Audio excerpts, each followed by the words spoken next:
بسم اللہ الرحمن الرحیم۔ السلام علیکم۔ مزمل وائس آفیشیل میں خوش آمدید۔ میرا نام راجہ فیروز ہے۔ میرا تعلق اندرون سندھ کے شہر ڈوکری سے تھا۔ میری پہلی شادی میری ہی خالہ زاد ماہرہ زمان سے ہوئی تھی۔ ماہرہ زمان ایک پڑھی لکھی لڑکی تھی، مگر اس پر بیرونی اشیاء قابض تھیں، جسے عرف عام میں جنات کا سایہ کہا جاتا ہے۔ یہی وجہ تھی کہ میری خالہ نے میری ماں کو کہہ کر ماہرہ سے میرا نکاح کروا دیا، کیونکہ انہیں میری خالہ کو معلوم تھا کہ میں اپنی ماں کی بات نہیں ٹالتا، اور وہ یہ بھی جانتے تھے کہ ان کی بیٹی جب مخصوص حالت میں بیرونی طاقتوں کے زیر اثر ہوتی ہے تو اسے جس اذیت کا سامنا کرنا پڑتا ہے، کوئی فیملی سے باہر کا آدمی اسے اس حالت میں دیکھے گا تو اسی وقت طلاق کے کاغذات ہتھیلی پر رکھ کر اسے واپس والدین کی دہلیز پر بھیج دے گا۔ خیر، اپنی ماں کے حکم کو مد نظر رکھتے ہوئے میں نے ماہرہ سے شادی کر لی اور ماہرہ رخصت ہو کر میرے گھر آ گئی۔ گو کہ ماہرہ زمان بے حد خوبصورت، ذہین اور سلجھی ہوئی لڑکی تھی، مگر اس پر حاوی بیرونی طاقتوں والے ایپ نے اس کی تمام خوبیوں کو ماند کر دیا تھا۔ میں ماہرہ کی رخصتی کے فوراً بعد ہی اس کوشش میں مصروف ہو گیا کہ کسی طرح ماہرہ سے جان بھی چھوٹ جائے اور میرا وقار بھی میرے والدین کی نظروں میں برقرار رہے،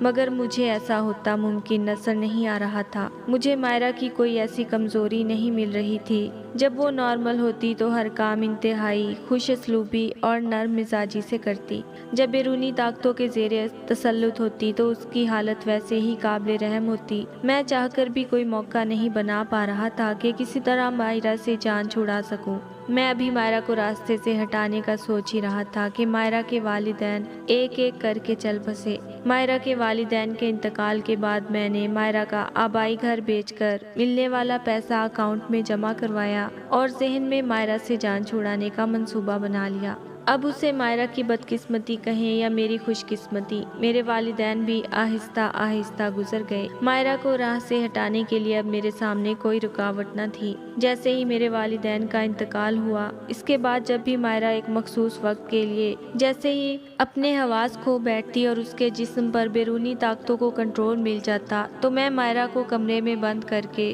جانوروں کی طرح پیٹتا۔ میں نے ماہرہ کو مارنے کے لیے خاص طور پر چمڑے کے بیلٹ بنوا لیے تھے۔ میں ماہرہ کو اتنا مارتا کہ اس کے جسم کی کھال ادھڑ جاتی، اندر سے خون رسنے لگتا، مگر ماہرہ کے منہ پر درد محسوس ہونے یا مار کا خوف ہونے کے تاثرات کبھی بھی نہ ابھرتے۔ ہاں، البتہ جب وہ اپنی نارمل حالت میں واپس چلی جاتی تو وہ درد کی شدت سے بے ہوش ہو جاتی، اور جب ہوش میں آتی تو جسم پر لگے زخم دیکھ کر مجھ سے روتے ہوئے کہتی کہ مجھ پر اب جنات تشدد بھی کرتے ہیں، جس سے مجھے اندازہ ہوتا کہ ماہرہ کو معلوم ہی نہیں اسے کس نے پیٹا ہے۔ میں ہمدردی جتاتے ہوئے کہتا کہ ہاں، جنات ہی تم پر تشدد کرتے ہیں۔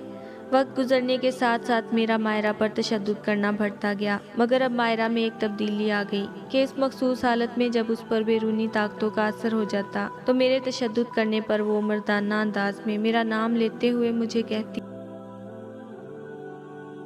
راجہ فیروز، ایک دن میں تم سے سارے بدلے لوں گا، تم پچھتاؤ گے۔ جیسے آج اس کے پاس کوئی سہارا نہیں، ایسے ہی تمہارے پاس بھی کوئی سہارا نہیں ہوگا۔ مگر میں اس بات کو ماہرہ ہی کا ڈرامہ سمجھتا اور اسے اذیت دینے کے لیے بیلٹ کی وجہ سے ادھڑی ہوئی ماہرہ کی جلد پر نمک کا مساج کر دیتا۔ جب تک ماہرہ جنات کے زیر اثر رہتی اسے محسوس نہ ہوتا، مگر جب وہ نارمل حالت میں واپس آتی تو خود کو نمک کی جلن سے بچانے کے لیے گھنٹوں پانی میں بیٹھی رہتی، یہاں تک ماہرہ کے کچھ زخموں میں پانی گھسنے کی وجہ سے اندر ہی پیپ بھی بن گئی، مگر اس کے باوجود بھی میں نے ماہرہ پر تشدد کرنا نہ چھوڑا، اور جیسے ہی ماہرہ پر دورہ پڑتا میں بیلٹ اٹھا کر اسے پیٹنا شروع کر دیتا۔ ماہرہ پر اتنے تشدد کی وجہ دراصل یہ تھی کہ مجھے یہ سب ماہرہ کا ڈرامہ لگتا تھا۔ ایک بار حسب معمول ماہرہ کو دورہ پڑا تو میں نے بیلٹ اٹھا کر ماہرہ کو مارنا شروع کر دیا، مگر آج ماہرہ کا رد عمل مختلف تھا۔ ماہرہ کو مارنے کے لیے جیسے ہی میں نے چمڑے کا بیلٹ ہوا میں بلند کیا